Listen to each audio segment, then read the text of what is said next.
ఒకటి. రెండవది పొత్తుల విషయంలో జాతీయ స్థాయిలో బీజేపీ, జనసేన, టీడీపీ ఊగిసలాటలో ఉన్నటువంటి 3 పార్టీలు ఇప్పుడు పొత్తు కుదుర్చుకున్నాయి. పొత్తు అయితే కుదుర్చుకున్నాయి కానీ 3 పార్టీలకు సంబంధించినటువంటి నాయకులు, కార్యకర్తలు మానసికంగా కలిసేటువంటి అవకాశం ఉందా?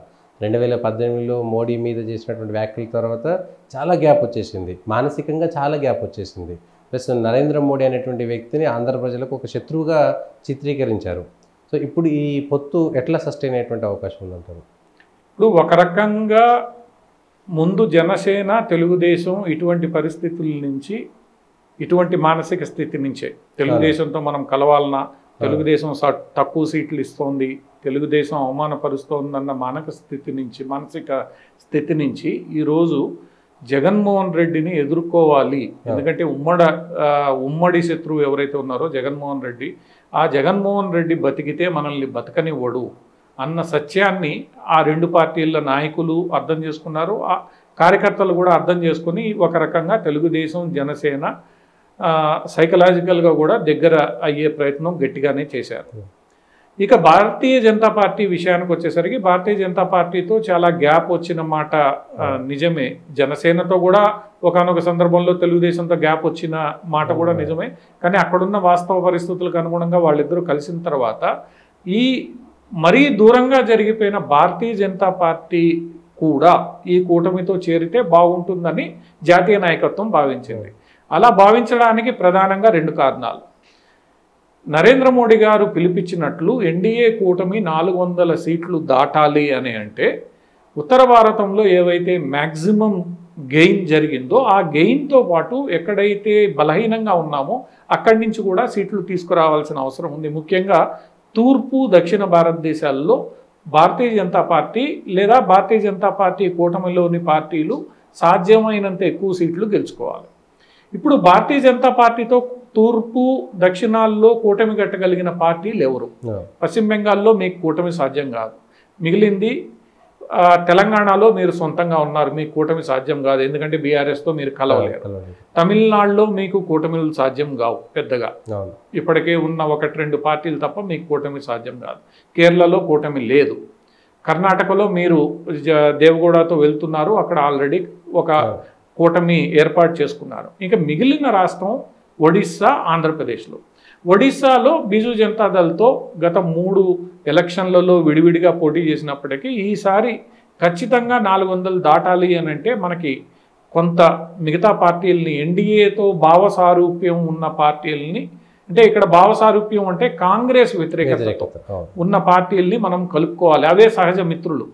సో బీజూ జనతాదళ్ని కలుపుకునే ప్రయత్నం చేస్తున్నారు. అక్కడ కూడా స్థానికంగా బీజేపీకి, బీజూ జనతాదళ్కి చాలా వైరుధ్యం ఉంది. గత 3 ఎలక్షన్లో ఒకళ్ళపై ఒకళ్ళు పోటీ చేసినా కూడా ఇది కలుపుకోబోయే సందర్భం కాబట్టి కలుపుకోవాలని జాతీయ నాయకత్వం అనుకుంటుంది. అదే ఆలోచనతో ఆంధ్రప్రదేశ్లో కూడా ఈ కూటమితో కలిస్తే బాగుంటుంది, దానివల్ల కొన్ని సీట్లు మనకి ప్రయోజనం వచ్చినా కూడా మనం అనుకున్న 400 దాటడానికి వీలవుతుంది అన్నది బీజేపీ అధినాయకత్వం చేసిన ఆలోచన. దానికి ఇంకొక దాని వెనక ఉన్న కారణం ఏంటంటే ఉత్తర భారతదేశంలో ఇప్పుడున్న సీట్లలో ఏమైనా తేడా వచ్చినా దానివల్ల నష్టం కలగకుండా కూడా ఉండాలి అనేది ఇంకొక ఆలోచన. సో ఇలా ఈ ఆలోచనలతో సారూప్యం ఉన్న పార్టీలతో వెళ్ళాలనుకున్నప్పుడు ఆంధ్రప్రదేశ్లో మిగిలింది జనసేన, బీజేపీనే, తెలుగుదేశమే. ఎందుకంటే వైఎస్ఆర్ కాంగ్రెస్ ఎంత లేదన్నా కూడా కాంగ్రెస్ మూలాలు ఉన్న పార్టీ, అక్కడున్న నాయకులు కాంగ్రెస్ మూలాలు ఉన్న నాయకులు, జగన్మోహన్ రెడ్డితో సహా. మిగిలింది కాంగ్రెస్ మీద వ్యతిరేకతతో పుట్టుకొచ్చిన పార్టీ చంద్రబాబుతో అంటే తెలుగుదేశం కొన్ని తప్పులు గతంలో చేసింది, దానివల్ల అది దాన్ని చవి చూశారు వాళ్ళు. ఎప్పుడైతే నీ సైద్ధాంతిక భూమికను వదిలి నువ్వు పూర్తి వైరుధ్యం ఉన్న చోటకి వెళ్ళావో చావు దెబ్బ తిన్నావు. అది చంద్రబాబుకి ఒక మంచి గుణపాఠం. ఆ గుణపాఠాన్ని అర్థం చేసుకున్నాడు కాబట్టి చంద్రబాబు నాయుడు 4 ఏళ్లుగా కాంగ్రెస్ వైపు చూడకుండా బీజేపీతో కాస్త సఖ్యతగా ఉండే ప్రయత్నాలే మొదలుపెట్టాడు. అది ఈ రోజు ఆయనతో ఏదో మిత్రత్వం జరగల. 4 ఏళ్లుగా ఆయన సఖ్యతగా ఉన్నాడు. రామ మందిరానికి ఆయన్ని కూడా ఆహ్వానించారు, వెళ్ళాడు. అంటే ఇవన్నీ కూడా నేను బీజేపీతో ఉంటాను, కాంగ్రెస్తో ఉండడం వల్ల నాకు జరిగిన నష్టం ఏందో అర్థమైంది అని ఆయన చెప్పకనే చెప్పడం. సో అటువంటి పరిస్థితుల్లో కాంగ్రెస్ వ్యతిరేకతతో పుట్టిన పార్టీనే బీజేపీకి సహజ మిత్రుడు అవుతాడు. సో ఆ సహజ మిత్రుడితోనే మనం వెళ్ళాలి. కానీ మధ్యలో వచ్చిన ఈ గ్యాప్ అనేది ఏ స్థాయిలో ఉందంటే కార్యకర్తల మధ్య పూర్తిగా కలపలేని పరిస్థితికి కార్యకర్తలు ఉన్నారు. అంటే ఒక రకంగా ఇష్టం లేని పెళ్లి చేసుకున్న పరిస్థితి అక్కడ ఇప్పుడు బీజేపీకి తెలుగుదేశం పార్టీకి. సో ఈ ఇష్టం లేని పెళ్లి తప్పదు ఇప్పుడు కాపురం చేయాలి కొన్ని సందర్భాల్లో. సో ఈ ఎలక్షన్ల వరకైనా కాపురం చేయాల్సిందే కలిసి. సో ఈ నాయకులు ఏదైతే ఆలోచించారో దాన్ని కింద స్థాయి వరకు వీళ్ళు తీసుకెళ్లే ప్రయత్నం చేయాలి. ఆ ప్రయత్నంలో భాగంగానే ఈరోజు 3 కేంద్ర మంత్రులు విజయవాడలో కూర్చొని అటు తెలుగుదేశాన్ని, ఇటు జనసేనని, ఇటు బీజేపీ నాయకుల్ని సమన్వయపరచడానికి 3 కేంద్ర మంత్రులు ఉన్నారు. ఎందుకంటే అందరికీ తెలుసు గ్యాప్ బాగా ఉందని చెప్పి. ఒకవేళ ఈ గ్యాప్ని సరిచేసుకోవడంలో పార్టీలు విఫలమైతే మటుకు అది జగన్మోహన్ రెడ్డికి అడ్వాంటేజ్ అవుతుంది. డెఫినెట్గా బీజేపీ ఏదనుకుంటే నన్ను ఒక్కరిని ఎదుర్కోవడానికి 3 పార్టీలు కూటమి అయినటువంటి కూడా ప్రజల్లో కొంత బాగా మాట్లాడే ప్రయత్నం చేస్తున్నాడు. అందువల్ల ఇప్పుడు ఈ 3 పార్టీల నాయకులు సరైన రీతిలో కింద స్థాయి కార్యకర్తల్ని సమన్వయం పరుచుకోకపోతే మటుకు వీళ్ళకి ఇబ్బందే. దీంట్లో ఇంకో ప్రశ్న ఉత్పన్నమవుతుందంటే బీజేపీ అవసరం కోసం తెలుగుదేశం తోటి బేరాలకు వచ్చిందని టీడీపీ నాయకులు సోషల్ మీడియాలో పెడుతున్నారు. లేదు, చచ్చిపోయే టీడీపీ ఇప్పుడు బీజేపీ అవసరం లేకపోతే, బీజేపీ లేకపోతే తెలుగుదేశం చచ్చిపోతుంది కాబట్టి చంద్రబాబు నాయుడు కాళ్ళ పేరని పోయింది అనేటువంటిది. సో ఇంత దూరం అంటే పొత్తు అయిందని తెలిసిన తర్వాత జరుగుతున్నటువంటి చర్చ ఇది. కార్యకర్తల మధ్య దూరం ఉంది. ఆ చర్చ ఖచ్చితంగా జరుగుతోంది. ఆ చర్చను చల్లారపరచాల్సిన బాధ్యత జాతీయ నాయకత్వాల మీద ఉంటుంది, ఇంక్లూడింగ్ చంద్రబాబు, జనసేన, పవన్ కళ్యాణ్ మీద. కాకపోతే ఇక్కడ ఏంటంటే 2 పార్టీల నాయకులు, కార్యకర్తలు అర్థం చేసుకోవాల్సింది ఏంటంటే ఇది ఇరు పార్టీల అవసరం. మనం మొట్టమొదటిగా చెప్పుకున్నట్టు బీజేపీ 400 ఎన్డీఏని దాటాలి అన్న లక్ష్యం ఏదైతే ఉందో దాని వెనక ఒక వ్యూహం ఉంది, అర్థం ఉంది. ఏంటి? కాంగ్రెస్ని పూర్తిగా భూస్థాపితం చేయాలి. ఇక్కడ బీజేపీ 400 దాటడం అంటే కాంగ్రెస్ని భూస్థాపితం చేయడం. కాంగ్రెస్ని భూస్థాపితం చేయడం అనేది ఇక్కడ ప్రధాన అజెండా, బీజేపీని గెలిపించడం అంటే. సో అది బీజేపీ యొక్క నినాదం, అవసరం. రెండోది, ఉత్తర భారతదేశంలో ఏదైనా తగ్గినా, కొద్దిగా ఇబ్బంది పడినా కూడా ఇక్కడి నుంచి పూడ్చుకోవాలనేది బీజేపీ యొక్క ఆలోచన, అది అవసరం కూడా. సో ఇది బీజేపీకి కొంత అవసరం. ఇక తెలుగుదేశానికి వస్తే గత ఎన్నికల్లో ఏం జరిగిందో తెలుగుదేశం పార్టీ నాయకులకు స్పష్టంగా తెలుసు. కేంద్రం కానీ మద్దతు ఇవ్వకపోతే పోల్ మేనేజ్మెంట్లోనూ, నిధుల మేనేజ్మెంట్లోనూ, ఇంకొక అంశంలోనూ అంత సులభమైన పని కాదు జగన్ని ఢీకొట్టడం అన్నది తెలుగుదేశానికి బాగా అర్థమైన అంశం.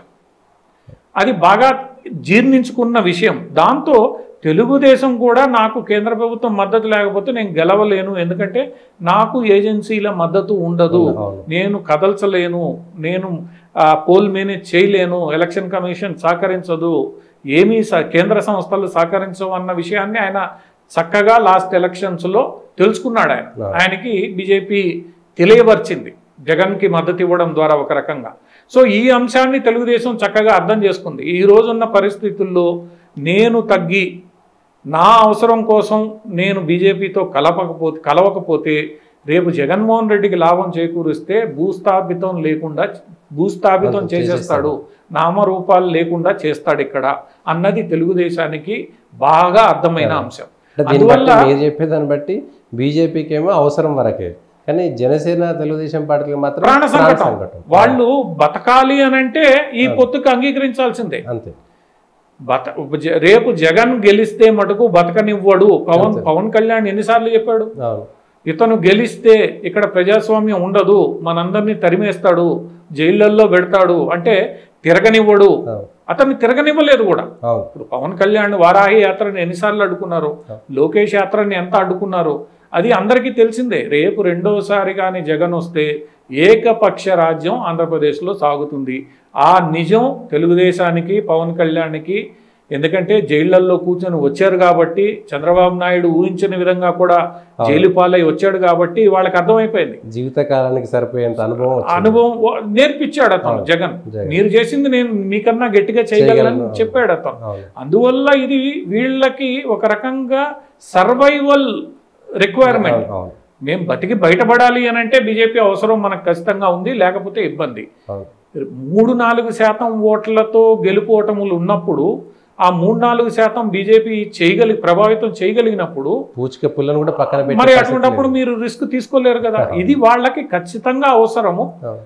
కొంతమేర బీజేపీకి కూడా అవసరము. ఈ రెండు వాస్తవాల్ని కార్యకర్తలు నాయకులు గమనించి ఒకళ్ళ మీద ఒకళ్ళు ఆరోపణలు చేయడం మానుకొని కింద స్థాయి వరకు సమన్వయం చేసుకుంటే వీళ్ళు అనుకున్న ఫలితాలు వస్తాయి. లేదంటే మళ్ళా జగన్మోహన్ రెడ్డి వస్తాడు, వీళ్ళు రోడ్డు మీదకి రావాల్సిందే.